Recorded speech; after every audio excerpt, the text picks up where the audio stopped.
Hello বন্ধুরা, সবাই কেমন আছো? আশা করি সবাই ভালোই আছো। শীতকাল, ভালো থাকারই কথা। ক্লান্তি কম, ঘুম বেশি, আরাম বেশি, খাওয়া দাওয়া বেশি, সব কিছু একটু বেশি বেশি। কিন্তু একটা জিনিস কম, সেটা হলো শীতে সময়টা খুবই কম। খুব কম সময়ই পাওয়া যায় শীতে। শীতের দিন একদম গড়িয়ে যায় খুব তাড়াতাড়ি করে। যাই হোক, যেরকম ঋতু পরিবর্তন হবে তার সঙ্গে তো আমাদের তাল মিলিয়ে চলতেই হবে। তার সঙ্গে তো আমাদের যোগা এক্সারসাইজ, ওটাকে তো ভুললেই হবে না, ওটাকে তো রাখতেই হবে। স্নান খাওয়া দাওয়ার মতো আমাদের যোগা এক্সারসাইজকেও আমাদের হাতের মুঠো করে রাখতে হবে, যেন আমরা সুস্থভাবে একদম চলে যেতে পারি। সেরকমই যেমন আমাদের ফ্রি হ্যান্ড এক্সারসাইজ আছে, তার সঙ্গে আমাদের খাদ্য তালিকাও বিভিন্ন রকম আয়ুর্বেদিক পথ্য আমরা নিয়ে থাকি। সকালে উঠে যেমন কিছু আয়ুর্বেদিক চা খাওয়া হয়, যেগুলো ঘরোয়া রেমেডি দিয়ে তৈরি হয়, নিজেই করা যায়। যাদের বাড়িতে অনেক জায়গা আছে তারা বিভিন্ন গাছগাছরা লাগিয়েও করে থাকে। যেমন তুলসী পাতা, রাম তুলসী পাতা, তুলসী মঞ্জুরি, এগুলো তো আছেই। আদা, তেজপাতা, এগুলো তো ঘরোয়া জিনিস রোজকার, এগুলো লাগেই। তার মধ্যে একটু গোলমরিচ দিলে, একটু মিশ্রি, মধু, কস্টলি যেতে গেলে অনেক কিছু উপকারিতা আছে। তা আমি সাধারণত ঘরোয়া যেগুলো একদমই সাধারণ, নিম্নবিত্ত সকলের চলে, সেরকম কিছু কাজ করে থাকি, যেটা আমার পক্ষে সহজসাধ্য পাওয়া যায় সেরকমই। তবে সেটাও যদি সঠিকভাবে করা যায় তারও বেশ কিছু উপকারিতা আছে, সেগুলো আমিও পেয়ে থাকি এবং আমার আশেপাশে যারা আছে তাদের বললে তারাও পায়। আর সাধারণত আজকাল এটা অনেকেই জানে যে কোন জিনিসের কী উপকারিতা, মোটামুটি যেগুলো সাধারণ জিনিস তা অনেকেই জানে। আদা তো খুবই ভালো। তারপরে সর্দি কাশি হলে বাসক পাতা আছে, সেগুলো একটু কাঁচাও খায়, রস করে, কেউ একটু মিক্সিতে গ্রাইন্ড করে তাকে একটু গরম করে তার সঙ্গে একটু মধু মিশিয়ে বা তাল মিশ্রি এসব মিশিয়েও খাওয়া যায়। সেরকম অনেক কিছু আছে পথ্য শরীরের পক্ষে, যেটা খেলে পেট ভর্তিও থাকবে, অনেক রোগ নিবারণ হবে, শ্লেষ্মা দূর হবে, এগুলো তো আছেই। তার মধ্যে আমি এখন যেটা নিয়ে আলোচনা করছি, আমি আগে অনেক ভিডিওতে দেখিয়েছি, তবে আজকে যেটা আমি বলছি সেটা হচ্ছে একটি শীতের গুরুত্বপূর্ণ সবজির মধ্যে হচ্ছে বিট। বিট গাজর আজকাল এগুলো 12 মাসই পাওয়া যায়, তবে সিজনাল ফুড খেলে সেগুলো বেশি উপকারী হয়। সেরকমই একটা বিট জুস আমি করেছি, এর আগের ভিডিওতে আমি দেখিয়েছি। এই যে বিট জুসটা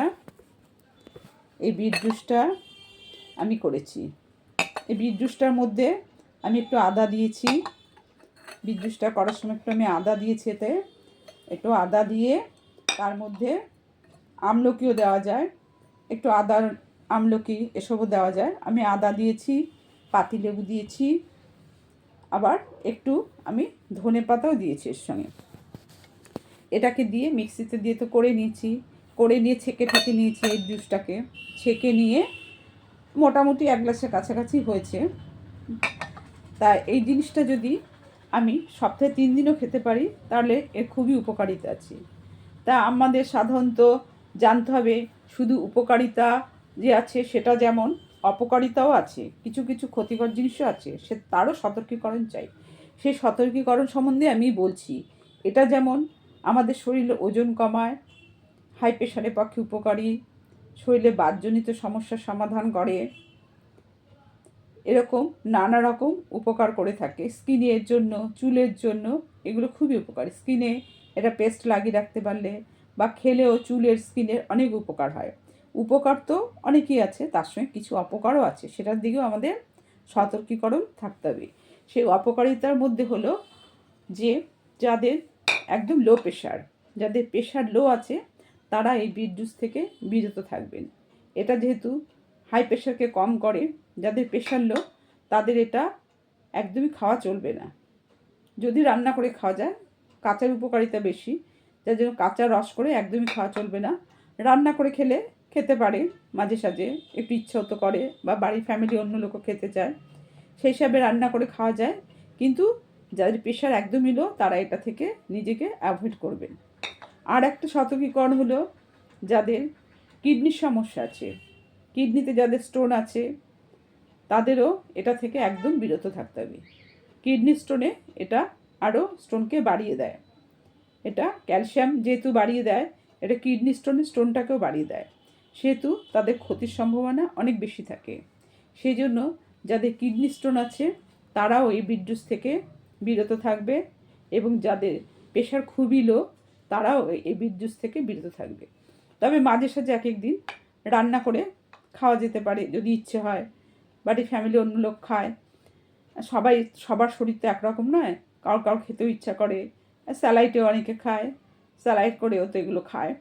সেগুলো খেলে এই বিট থেকে একটু বিরত থাকা উচিত যাদের প্রেশার লো এবং যাদের কিডনি স্টোনের সমস্যা আছে। এ দুটো বিষয় খুবই আমাদের সতর্কীকরণ থাকতে হবে, তাহলে হিতে বিপরীত হয়ে যাবে। শুধু আমি উপকার করে খেয়েই নেব সেটা ঠিক নয়। আর যারাই খাবে একটু পরিমাণ মতো খেতে হবে। একদম 1 গ্লাস ভর্তি উপকার বলে খুব বেশি করে খেয়ে নিলাম, ঠিক না। 1 কাপ খাও, দিনে 3 বার করে খাও, সপ্তাহে 3 দিন খাও, ঠিক সেরকমভাবে খেতে হবে। সব কিছুরই পরিমাণ আছে। ভালো খেলেই যে সবারই ভালো গুণ হয়ে যাবে ঠিকঠাক নয়। কিন্তু সেটাকে বুঝে খেতে হবে, জেনে খেতে হবে, সতর্কীকরণ মেনে খেতে হবে। এর সঙ্গে অনেক কিছুই দেওয়া যায়, যেমন আমলা, ভিটামিন সির জন্য আমলা, লেবু, এসব তো আছেই। গাজরও মিক্সড করা যায়, গাজর দিয়েও খাওয়া যায়। আর শীতকালে আদা, ধনেপাতা এগুলোর জুসও খাওয়া যায়। সব কিছুই মিক্সড করে খাওয়া যায়, কিন্তু সেটা গাজর বিট ছাড়া অন্য কিছুর সঙ্গে যদি মিক্সড করে খাওয়া যায় তাহলে সেটা লো প্রেশারদের সেরকম কোনো ক্ষতির সম্ভাবনা নেই। কিন্তু এর সঙ্গে যদি অন্য কিছু মিক্সড করে খেয়ে পরিমাণে বেশি খেয়ে নাও, সেটাও ঠিক না। একটা মাপ রেখে খেতে হবে, তাহলে সেটা গুণাগুণ বেশি দেবে। তবে প্রথম হতো আমার সতর্কীকরণটাকে মানতে হবে। সতর্কীকরণ মেনেই আমার যে কোনো কাজ কি খাওয়া দাওয়া কি করলে সেটা থেকে আমরা অনেকটা সুস্থ থাকতে পারি। যেহেতু আমাদের যোগা প্রাণায়ামের সঙ্গে আমরা যুক্ত, এগুলো আমাদের একটু জানা দরকার। খাদ্য তালিকায় সব কিছু নেওয়া দরকার যে ঠিক তা নয়, কিছু কিছু বাদও আছে শরীর বুঝে। একটা অল্প বয়সী টিনেজার ছেলে মেয়েদের পক্ষে অনেক কিছুই তারা সহ্য করতে পারে, কিন্তু একটা বয়সের পর সেগুলো আমাদের সতর্কীকরণ মেনেই চলা ভালো। বাচ্চা ছেলেমেয়েরা, অল্প বয়সী ছেলেমেয়েরা হাঁটবে, ছুটবে, খাবে, তাদের এতটা না মানলেও হয়। তবে সব কিছুই প্রথম থেকে মেনে চলতে পারলে ভালো। তবে এর উপকারিতা অনেকটাই আছে, স্কিনের জন্য, চুলের জন্য, ওয়েট ঝরিয়ে দেয়, হাই প্রেশার কমিয়ে দেয়, বহুবিধি গুণ রয়েছে। কিন্তু দোষ গুণ মিলে যেমন মানুষ হয়, সেরকম সবজির মধ্যে তাই রয়েছে, খাদ্য খাবারের মধ্যে তাই রয়েছে। দোষ গুণ মিলিয়ে আছে, দোষের ভাগটা খুবই কম, গুণের ভাগটাই বেশি। সেটা বুঝে আমাদের খেতে হবে। ঠিক আছে বন্ধুরা, বড়দের প্রণাম, ছোটদের ভালোবাসা। আমার চ্যানেলটার নাম ঝর্ণা স্মাইল। চ্যানেলটার পাশে থাকবেন, আমাকে একটু উৎসাহ দেবে, এটাই আশা করি। সবার শুভ কামনা করি। সবাই সুস্থ থাকো, সবাই ভালোভাবে লাইফস্টাইল মেনটেন করে চলো। বাই, পরে আবার কথা হবে।